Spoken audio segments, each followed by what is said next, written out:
Bonjour Philippe Payou. Bonjour. Est-ce que vous pouvez vous présenter s'il vous plaît? Eh bien, je suis Philippe Payou, je suis père de 3 enfants et qui ont tous été élevés avec des produits de qualité. Je suis dans la restauration collective depuis maintenant presque 30 ans. J'ai pour activité et pour avoir été dans plusieurs domaines de la restauration de palace, restauration d'entreprise, puis restauration collective à l'attention d'enfants. Et je suis retourné à la restauration collective depuis maintenant près de 25 ans. Bien. Vous venez de vous inscrire aux Journées de la recherche Bleu-Blanc-Cœur. Pour quelle raison? Alors, pour créer du lien, car aujourd'hui, par mon mandat de vice-président de Restocco sur l'Île-de-France et le centre, euh, je suis aussi l'interlocuteur de Bleu-Blanc-Cœur depuis maintenant quelques années et j'ai à cœur de pouvoir créer du lien entre la restauration collective en gestion directe, qui représente à peu près 2 milliards de repas par an, et les éleveurs, les producteurs de lait, et de manière à créer un lien qui permette de déterminer les produits que l'on pourrait utiliser demain dans nos restaurants et à l'attention du plus grand public possible, que ce soit des enfants de la crèche jusqu'à la maison de retraite, en passant par les restaurations des hôpitaux, des prisons et tous les endroits où on va manger collectivement, car l'offre n'est pas tout à fait adaptée entre les produits et la réalité de notre demande quotidienne.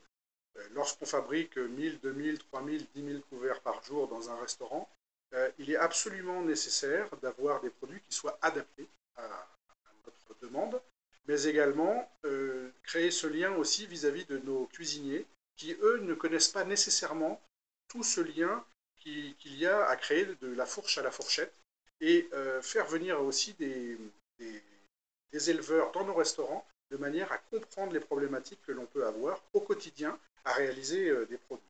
Également, lorsqu'on cuisine un plat, on a besoin de savoir comment il a été fabriqué pour arriver en plus à le sublimer et à en faire vraiment quelque chose de remarquable.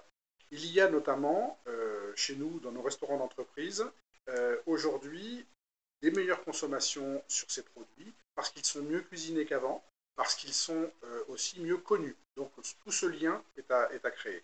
Ensuite, il est absolument nécessaire pour nous de trouver certains produits qui n'existent pas, comme des produits laitiers.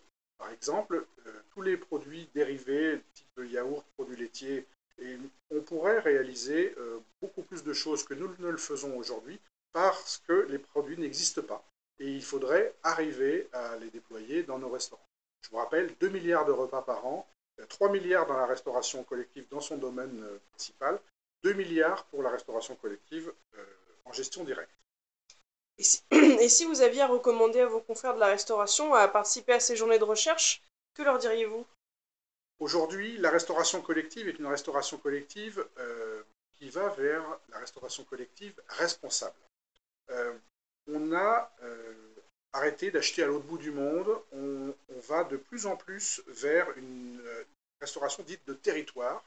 On a tous, dans des entreprises, mais également dans des mairies, également dans les hôpitaux, un objectif de développement durable et d'activité responsable. On va lutter pour ne pas gaspiller.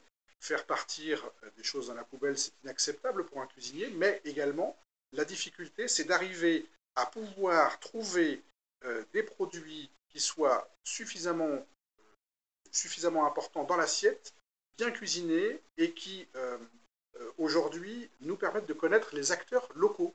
Et aujourd'hui, quand on est dans une région de l'ouest de la France, c'est assez facile et c'est logique. On va nécessairement connaître son abattoir, on va connaître l'éleveur qui est à proximité. Mais par ailleurs, dans d'autres régions de France, on a tendance à avoir coupé ce lien qui existe entre la terre, entre l'éleveur, entre le producteur de lait, entre l'éleveur de volailles et le restaurateur. Et ça, aujourd'hui, il faut qu'on recrée ce sens-là qui est absolument nécessaire pour gérer nos approvisionnements de manière qualitative et sans aucune influence extérieure qui soit uniquement liée au prix ou liée aux activités que l'on peut avoir lorsqu'on réalise des achats et des appels d'offres. Il faut recréer ce lien, c'est absolument nécessaire. Merci Philippe.